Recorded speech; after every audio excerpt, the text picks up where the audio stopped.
पुरी रे 3 रथर चारमाल निर्माण पर ढेंकानाल जीव 35 बड़ तालगछ से खड़गप्रसाद गाँव में तालगछ चिन्हट कर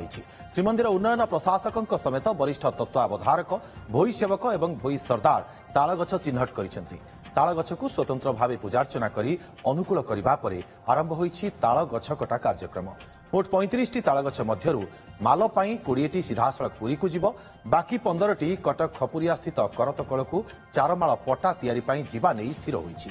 पूर्व रथ निर्माण पाई खड़गप्रसाद गाँव 13टी फासी गछर काठ पुरी को जाइथिला। 29 गछ आइडेंटिफाई करू गाँव जो पूरा पुराणा गछ थी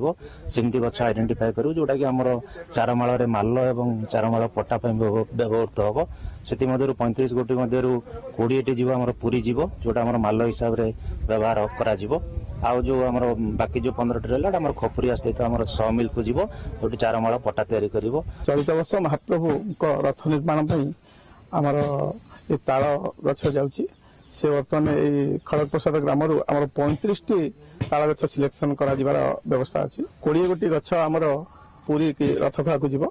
एवं अवशिष्ट 15 गोटी गछ आमर कर्तव्य को जीव हाँ गोटे मालर मिनिमम 30 फुट रहा आवश्यक से आम 30 फुट लंबर समस्त गछ काटू से पटा कर